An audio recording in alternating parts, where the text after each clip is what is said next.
I begin today's podcast by acknowledging the traditional custodians of the land on which we record today, the Darkin Young people. I pay my respects to elders, past, present, and extend that respect to all Aboriginal and Torres Strait Islander people listening today. Always was, always will be Aboriginal land. Hello and welcome to another episode of Your Parent Coach. I'm Mel. I'm a parent coach and a youth mentor, and today I am joined by Mark. Mark is a leading voice in digital parenting, drawing on his UNSW doctoral research into tweens' first smartphone experiences. Now he has 30 plus years in school leadership, education, and personal experience raising two teens himself. Through his organization, Digital Tweens, he empowers young people with digital skills while equipping parents and teachers with practical, positive, and realistic strategies for supporting kids in a digital world. Thank you so much for being here, Mark. Thank you for having me. It's an absolute pleasure. Yay! I'm so excited for today's conversation. I think it's super timely.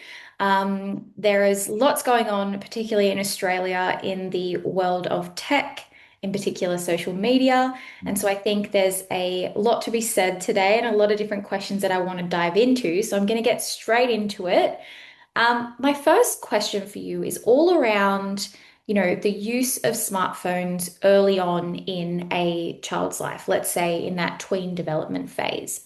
So, in your research, what are the most significant developmental or well-being shifts that you've seen when tweens get their first smartphone? Yeah, well, thanks again, Neil, for having me. I guess my research focused upon that sort of tween stage of sort of 9 to 12-year-olds, and I worked with a number of children in that space as they got their first smartphone and observed them and interviewed them and their parents over that first year. Really trying to get a deep understanding of that experience and what it brought to them. And what we found was that when parents went into this experience of giving their child a smartphone, all of these young people were 11, but we know that around this tween time is the most common stage for a child to get a smartphone, often just before they go to senior school or secondary school. Um, and what we found was that parents were most concerned initially about things like who they'd encounter online, what sort of materials they would see, or those things. But when they actually came to the phone, and having their own smartphone, what actually materialized as being the biggest concern and the biggest problem wasn't those sort of more concerning harms online, which are very important, and I'm not minimizing those, and that we need to, really be aware of those. But actually, it was that the way it overtook their lives, and the rapid growth in the amount of time they spent on their phone and on their device, and how that pushed other things out. So we would talk about that as displacement. So, for example, pushing out playing with their siblings or with other non-digital play. So that those things, their reading for all of them actually virtually over the year became non-existent outside of reading on their phone. They were less likely to play board games or go outside unless they were pushed to do so. So this became a frustration for the parents. It also became their phone became their first and immediate source to alleviate boredom. And so what we saw was that every time there was a space, and a bit like I guess as adults, sometimes we can find ourselves in a queue or somewhere, and our instinct is to grab our phone and start having a quick check-in. Children started doing the same very quickly. So rather than perhaps going off and finding things and really leaning into that boredom as sort of a motivator to do other things, that those sort of other things didn't happen because the phone was there ready, and it just became what they did when there was a gap or a bit of downtime. Mm. And the other thing I found was that these young people, they all felt this feeling. They described it as being addicted. They said that they realized that there were times when they felt they just couldn't put their phone down, particularly when they were scrolling short content video, like on TikTok or Mm. YouTube, that suddenly a few minutes of looking at videos had turned into 2 or 3 hours of scrolling. And they recognized that, but they found it really, really hard, if not impossible, to self regulate that themselves. And so they really needed support to do that. And the final thing they found challenging and impacted them was the sense of overload, which they experienced, particularly in the context of text messages, and particularly when they're in large group texts, chats, where they were just getting huge volumes of messages. They didn't quite know how that did they need to respond to every message in the group chat? Did they, and even to a point where one of the young girls that I was working with in this research, was asking her mum for more time on her phone to be able to keep up with all her messages, and this sense of just feeling overwhelmed and overloaded by the sheer volume of communication. I mean, that was a particularly large chat of the whole of the year group she was in, which I mean, as the mother said, what could possibly go wrong? Yeah. But what did go wrong was that she certainly was overloaded and needed her parents' support in that. So I guess that displacement, this use of it as a boredom filler, this sense of addiction and feeling addicted but not being able to self-regulate, and this overload feeling were probably some of the things that I picked out from my, I would pick out from the most obvious aspects of the research. Really interesting. You've touched on a few key things that I've also obviously seen one-on-one with the clients that I work with, albeit they're a bit older in that more teen phase. But one thing that you just touched on that triggered in my brain was that 2 to 3 minutes of scrolling turns into 2 to 3 hours. And Yeah. in my work, I like to call that the scroll hole, Mhm. right? And it's often connected with disassociation and emotional regulation. And so I think you've really nailed it there in terms of what you've observed, because not only are they sort of replacing those real life interactions and real life moments where they could potentially regulate their emotions or do something different, it's kind of becoming that thing where it becomes second nature, but also they don't know how to stop. And yeah, I think it's a really interesting thing. I want to touch on something that you've coined that I'm really fascinated by, which is digital puberty. Could you tell us more about what digital puberty is in your eyes and how parents can learn a bit more about it? So in my research, I framed this concept that giving a child a smartphone triggered what I'm terming digital puberty. And I use that term because I'm aligning the experience and the change that takes place when a child first gets a smartphone in the digital world with that experience of going through puberty, what brings around, yes, of course, physical changes, but also changes the way they interact, their relationships, their way that they're building of self-identity, their independence, their communication strategies, their interests change. And so my thesis in my research argues that giving a child a smartphone begins that process of digital puberty, moving them from a space where they're predominantly using technology, probably iPads or a parent's phone or other device, under the supervision, hopefully, of a parent closely, very good, towards a much more uncontrolled, independent stage of their tech use, which means that they begin to use different communication models. Their friendship models change because there's a greater reliance on tech, and they need to be able to find ways to do it. So there's a process of that they go through where things change because of a smartphone. And some of those things are good. I didn't say that initially, but there were lots of positives that came out of them Mhm. getting their smartphones that the children, young people, and their parents acknowledged. That it did actually help them to be more independent, and it certainly did help them to. They did use their phones well overall, but yeah, it's definitely a time of firsts and exploring a new world, and that comes with risks. So I've used that term digital puberty to sort of really highlight that there's a vulnerability about being in that state of digital puberty, just as there is being in physical adolescence. Mm. And we know that the role of parents is crucial during that stage. And so that leads into my sort of outcome, which is that the role of parents with young people and technology, and particularly in this stage when they first get a smartphone, or in fact, arguably any device. To begin with, they need the parents there, and there's a really important role that parents can play to make sure that the odds are stacked in favor of them it being a positive thing that actually adds and contributes to their well-being and their happiness and them thriving as a developing child and young person, rather than becoming a detractor and a problem for them. So there's definitely there's of course risks, and maybe we'll talk a bit about risks in a moment, but risks need managing, and children need parents who are able to be with them on that journey. And so that's sort of the outcome of my research, is how do parents actually support their children in this phase of digital puberty. A really interesting one, and I encourage, parents to do a bit more thinking deeply, for those listening about digital puberty and linking that to your thoughts around, physical puberty.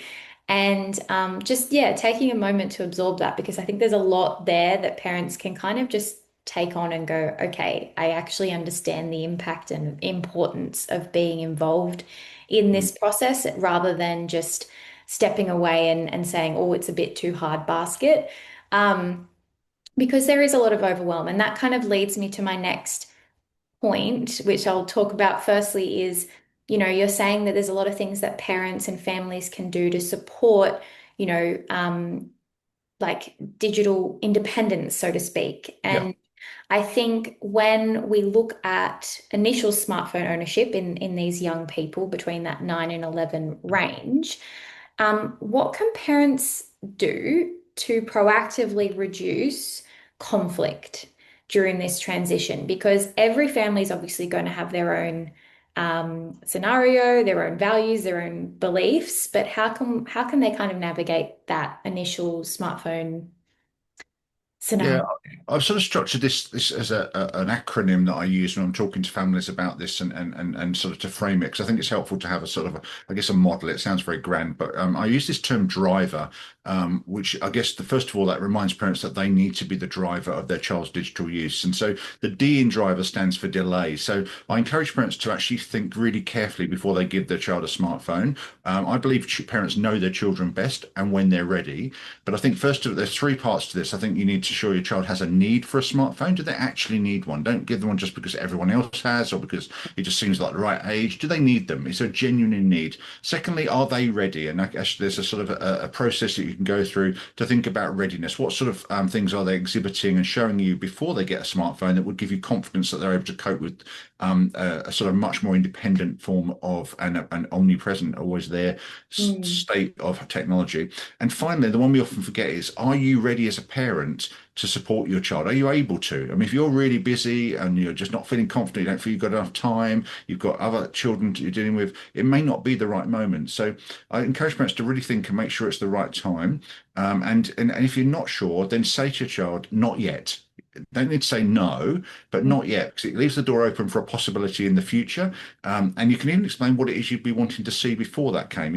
Yes, and not yet, but when you go into year seven, and when I start seeing that, we're not in a fight every time we ask you to get off your iPad, or when we see that you're able to, cope with this, we want to look after you and work with them to help them to see that there's a reasoning, but there is it's going to happen, but not quite now. And I think parents are best placed to say, the timing of that. I'm not a big favour of saying every child should have a phone by not before this age or by this age. I think very big differences in children. yeah. The second initial is restrict. And this is where we set boundaries and limitations. So I talk to families about the importance of not just handing it over in its entirety and anything goes and there's no restrictions. Young people and children like boundaries. It keeps them feeling safe and it does help to keep them safe. Even if they're pushing against them, that's a normal thing to be doing. But start with a smaller number of features, not too many apps. Make sure you've got those digital settings in place where but don't rely on those entirely because they are easy to circumvent, but they're a good support.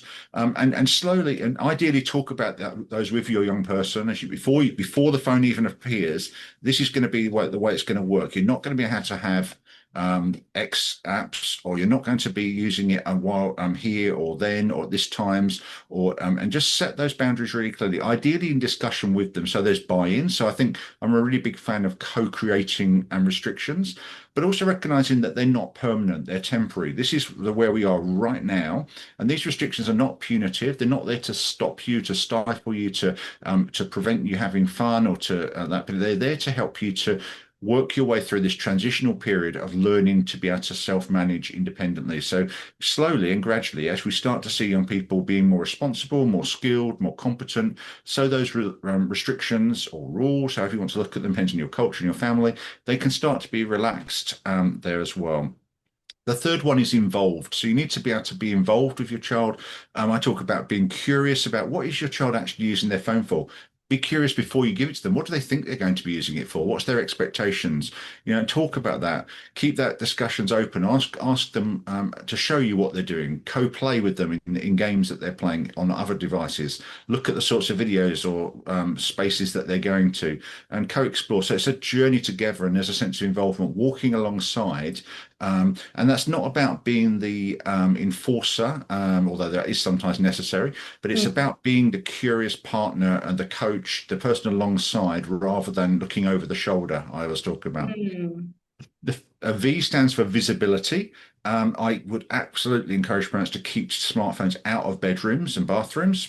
Yeah. Smartphones and all technology is much safer in shared spaces. And if you can start from day one saying that you're Yeah. not allowed to take your phone into your bedroom, I would even say in the daytime, keep it out of the bedroom as long as you can. There will come a time when the as teenagers that's almost impossible, and that's going to be a battle that you no longer want to fight. But certainly from the beginning, keep those phones out of bedrooms, definitely at night, but certainly during the day. It's a protective factor for your child, not just for their sleep, but for we know that where children make bad choices with their use of technology, it's often when they're in private and out of sight. So you do your child a really massive favor by that. They won't appreciate it. They'll say it's unfair. Everyone Hmm. else can, but Yep. it's still right. And a way to do that is to be able to say, actually, we will all keep our phones out of our bedrooms. It's a great opportunity to make that part of your family's routine and part of your culture. But you can probably do nothing better for your child than keep it there. Of course, that enables you then to be able to be involved because if it's tucked away out of sight, you can't possibly be. Um, and I think you then can set up an expectation that you're going to look at their devices with them, ideally, right, again, rather than Mhm. snooping through their phones. Say, look, when you get your phone, we're going to have a look at it together. I want you to show me what you're doing. I'm going to want to see what you're messaging, not because I'm snooping, because I want to be able to support you. And the families in my research, and people found that really helpful, particularly with the texting at the beginning, because they really struggled with some of their messages, how to respond, what do they need to, and they gave them Yeah. a chance to coach them in Yep. some of those skills early on, which takes us into the E for educate. So take opportunities to actually teach those skills way before they get a smartphone. So remember that the one day that's going to happen. So it's never too early to be teaching skills about privacy, about what to do if, about what we do and don't do, setting expectations around again devices where they can go, where they can't, not having perhaps it's up to each family, but maybe things around maybe not having phones at meal times, so we've got time to be talking. But that's a family decision. I'm not that's not doesn't need to be prescribed. But there'll be times where you can set those boundaries, but you can use them to educate and teach those skills so that when you're not able to be so controlling, want of a better Yeah. word, or Mhm. directive, that those have become part of the DNA Like of the child, and foundational. they're habits that have Yeah. formed, Yeah. positive habits for well-being. Um, and I think that's really good. And the final letter driver is R for role model. What you do has way more impact than what you say as a parent, particularly as you get children get older. Yeah. And they, even though they might not immediately show it, they are really observing you all the time. And so seeing how you behave with your phone, if you're always grabbing your phone to fill every spare moment, Mhm. then they're going to do that too. That's going to become normal. If you take your phone to bed with you, they're going to think that's what adults do and they're going to copy that. So being really mindful about what you do with your devices and how you use technology as an adult and as a parent is really, really important. And I think that gives opportunities for discussions and also being open to your child telling you if you don't do it right either, and picking you up. If they're trying to talk to you and you're being distracted by your Mhm. phone, expect them to tell you, and that gives an opening for you to say, "Hey, you picked me up on that last week. Well, I'm going to say the Yeah. same to you too now." And so Yeah. there's this sense of it being just part of our lives, but it needs to be managed and to add value. And I believe that driver model is a really strong framework to help parents to manage smartphones, but also other devices as well with younger children, tweens, and even to some extent teenagers in those early stages, particularly.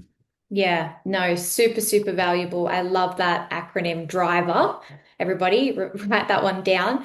And I'll put what each letter stands for. I'll pop that in the show notes so people have that to refer to because I think it's a really powerful one to just have in the back of your mind, but also to start getting you to think about before you're handing over that smartphone, Definitely.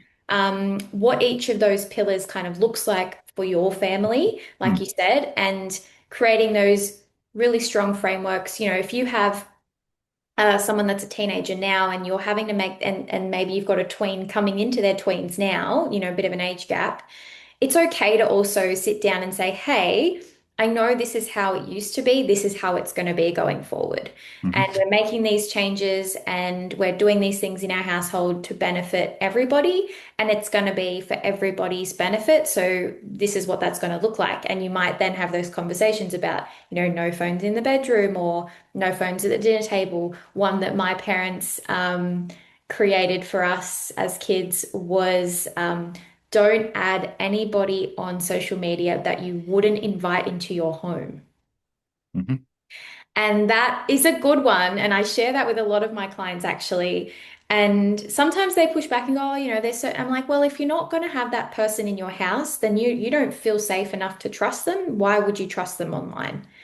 So, I'm not saying they have to have a sit down dinner with you, but if they come to your door and you wouldn't let them in your house, that kind of just gets you thinking a bit more broadly about, the types of people that you should allow into your online circle as well as in person. So, yes, I think it's a great one for parents to just take a beat, reflect on, and really come with some strong guidelines rather than just flying by the seat of your pants, so to speak. I think sometimes, Mel, as well, people who don't mind me interrupting, but they will Mm, sometimes say to me, "Oh, but it's too late. We've given our child a phone a year ago, mm, and it's not going very well, or we're having a problem with this particular thing." And it isn't too late. You can wind it back, and you are the parent, you are the driver, and yeah, sometimes that means winding it in a bit. And yes, there will be tears, there might be anger initially, but remarkably, young people are resilient and quickly bounce back. And the sooner you make that decision and are reasonable about that, and say to your young person, "Look, this isn't working. We didn't. That's not how I mm, wanted it to be. I'm not seeing your best here. So we're just going to stop this for now. Again, not yet. yeah. And make a change." And we're going to monitor that, and we're going to help you with this because it's not good for you. And yes, I don't think you should expect a thank you for that. No, It's perhaps a bit, but being willing to be firm, but collect this sense that we can't wind it back is not true. I know families who have given their child a smartphone and realized it was the worst mistake they've ever made. They're way too early, and they've actually said, "No, I'm sorry, I'm taking it back, and you can have a non-smartphone, so we can contact you, but you're not ready yet for that." And you've seen that, and that's fine, not yet, but it's still there. We have it again, but not now. And I think if the more we can learn to be confident as parents, to sometimes take the hard decision, we do our children a massive favor. We help them. It's not being unkind, it's being really kind and loving to our children. If we can see that they're out of their depth and they're at risk, then stepping in and winding things back in is exactly the right thing to do as a parent. that's right. I definitely agree on that one. And I think it's a powerful one to also give parents the knowledge and skills to also be like, hey, we as your parents are taking responsibility for Mm, this. We're sorry that mm, we allowed you to have that phone too early. yeah, That's on us. mm, Because then you're taking that blame and shame away from the child who's only absolutely. doing what they would do with a phone at that age, right? And so within the frameworks or parameters that you have set as the adult. So it's about admitting that maybe you've made a mistake and also modeling that in that way to your child. Hey, when we make mistakes, we admit to that and we make change. Absolutely. And yeah, and change is hard, right? Like you said, like you Mm, may have tears and you may have anger and you may have some hateful words, mhm, but we know that those things are short-lived. they are. And yeah, it's kind of a little bit of there'll be a bit of a grief process, I find, is what happens is you'll see your child going through the different phases of grief when you take something like that either away or reduce. And we all know that with grief, it is a process and we do have to allow it to happen. But you can help them along that journey. So I think, yeah, really good point. And yeah, I want everybody listening to understand that, yeah, it's not too late. Doesn't matter if you're a child 10 or 17. Mhm, Depending on their emotional maturity, it is your job as a parent to make sure you're on top of that. absolutely. And that kind of leads me into my last sort of question for you, which is around your business, which is Digital Tweens, which is to support both parents and educators. What do you think, or what have you observed that schools and communities and maybe even parents need to be doing differently to support, let's say, tweens' digital well-being? Yeah, I think we've really got to grasp the importance of this relational and coaching type relationship, mentoring, if you like, with children, young people, as parents and as school staff as well. I think we have a really big responsibility as parents and as schools to be the partner with young people in their use of technology. And all the things that apply to, or most of the things that apply there in that driver model can be applied to schools as well in a different way.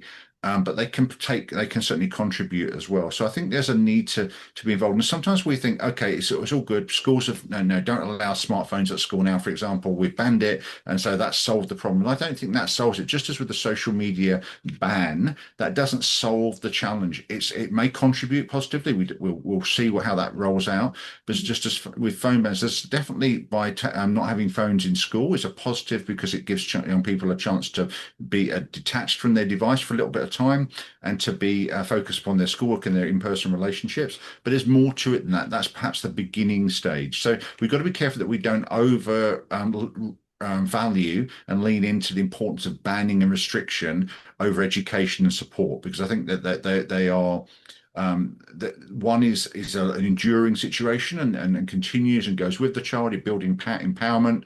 The other is about restriction and has a limited value. It might be necessary. I'm not saying it's not time to say no, and we're not having that. But I think building that education space. So with schools, I talk about the importance of making sure staff are well aware of all these things, that we've trained our staff in schools, that they're really aware. That we a big one I'm keen to talk about for schools is holding space.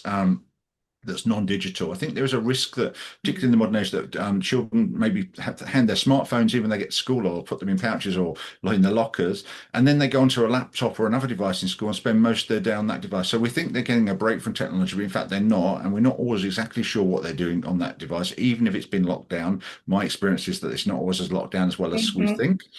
And I think we need to, if we're talking about well-being and digital balance and helping young people to build positive habits, we need to make sure that we are both role modeling and creating spaces in the day where we don't use technology. We're not giving the message that everything has to be on a screen. And I think there's an opportunity for schools to say, technology is so important, so much to add value to education, but there's also other ways of communicating, other ways of finding out information, other ways of learning through discussion, through other recording techniques, other research techniques, and we need to make sure we create those spaces. We also need to make sure we value times, particularly for younger children, but I think I would argue for teenagers as well, time when we're playing and being with our friends socially, and that technology is not at the center of that. So we can make sure that play times for younger children and recess times for older students are spaces, they've got spaces and time to interact in person together by holding space and by creating the spaces for that. Um, Obviously, we need a great curriculum. We need to make sure that there's good digital citizenship, digital safety, literacy, etc., built into the curriculum. And that needs to begin right from early primary. It's not about waiting till they're 12, 13. It needs to begin from prep or kindergarten, and needs to be obviously age appropriate, but building those skills so that they've got those, that there's a really strong grounding there. I think we need to make sure we value the voice of young people. My research was all about listening to parents, listening to children. And my experience was that the tweens I worked with and their parents, by listening to them and really valuing what they had to say, I learned so much. The backbone of my research and my approach and my work is about voice and listening to young people and to children and their parents. And I think schools need to proactively do that and really engage with them and really listen to what the challenges they're facing, what ideas they've got, and really not just make that a token gesture, but be a genuine sense to learn and to listen to and to work with them. And finally, I would say schools have got a great opportunity to empower parents and young people as well, but by providing support with digital parenting. So I go to schools and speak to a number of parent groups as part of my work, and also to staff and to students directly, and do workshops. But we can empower, schools can make that happen in a collective way. It's one of those times that we bring together young people. There are other spaces in community, churches, sports groups as well, where we can bring people together to give them empowerment and training and support. And my experiences and my research and in practice is that parents really want to know more. They want to feel empowered. And my belief is really strong that parents, you can be, and you can be exactly what your child needs in the digital space. It isn't about being fearful. It isn't about feeling terrified of technology. It's about stepping into it, being there, being present, upskilling yourself as much as possible, but just being alongside your child. And that's what your child needs and young person needs at an age appropriate way. And if we can help parents to step into that as schools, if we can do that in other spaces, and if parents can take on board and step into that role, I think technology has a lot to offer young people in the world, and we don't need to be fearful of it. So my work never focuses upon motivating parenting through fear. It's about empowerment. It's about understanding. It's about knowledge and believing and knowing that you are exactly what your child needs. You've just got to step into that role. And so that would be my final plea is, be the parent your child needs you to be. And that's in the digital world as well as the non-digital space, which is deeply entwined. And you're doing your best for your child in that space. And keep supporting them and keep that relationship strong. Nothing more important than that relationship. I totally agree. And I think you've touched on so many points there. And I'm like, yes, yes, yes, yes, nailed it, nailed it. Tick, tick, tick, all of the things, which I absolutely love. I think, in terms of practical ways that, and this is one thing I share with my clients, is to sit with your kid once a week, no matter their age. Mhm. Because let's be honest, all kids are consuming some type of technology, right? Even if as a kid, maybe it's just TV, right? But sit with them and get curious, like you said, ask questions and say, hey, what have you found this week? What have you discovered online? What teach me something, Mm. because kids love to be the teacher. They love Yes. to show you what they've learned. And if by you showing an interest, you're inadvertently learning yourself, right? Directly from the horse's mouth, but also it's keeping that conversation open about they can share with you, there's trust there, and all of those pillars, which you've just like hit the nail on the head. But we're also reducing that anxiety in kids that we are seeing by preparing them with, like you said, the other ways to find things out. If the Wi-Fi goes down, it's okay. There is a way to do it without it. Um, but it all comes down to, yeah, that collective approach. I think there is a lot of power in schools, taking on, the responsibility, like you said, to hold that space, to create more opportunities for alternative learning offline, and also for communities to come together and support not just the kids that maybe need a bit more support in that space, because not everyone has access to all of these devices and things as well. So it's also about increasing digital literacy across the board. So, yeah, I think so many amazing things here. Thank you so much for your time today. Where can people find you online, find out more about your work? So we have a Digital Tweens Facebook page and also on LinkedIn, if that's a preferred space. There's a Digital Tweens website, www.digitaltweens.com.au. On that site, there's lots of resources for parents. It's going to have a rebrand in the new year with more to be more accessible with new resources as well. But there are that's that option. I also produce a blog, and you can sign up for that on the website where you can actually get it mailed straight to your email box. I don't bombard people with a load of emails. No one wants that. But once a week, you'll get that straight into your inbox, or you can read them online. You can equally, if you work in a school or a school, you could encourage a school to connect, and I'm happy to support schools with whatever they need as well. So you can catch me on social media, on my website, and on increasing number of podcasts as well. So it's you can Love find me all that. over the place. So yeah, Yeah, perfect. absolutely. Thank you. So, everybody, I will pop all of those links in the show notes. So, if you're listening and you want to find out more, you want to connect with Mark, you can find all of that in the show notes. Thank you so much for being here. I feel like we could do 100 million episodes on this topic because it is so topical right now. But once everything starts to play out with the social media ban for under 16s, I would love to have you back. And I think it'd be great to sort of see where things are going, how we can support parents after that rollout, and Yeah, and how that's kind of looking as well, hearing from young people. So, thank you again for being here. Thank you pleasure. to all my listeners. If you liked this, please share it with another parent because we have the most impact when we support one another and build community. And make sure you like, subscribe, do all the things, and I'll catch you in the next one. Bye.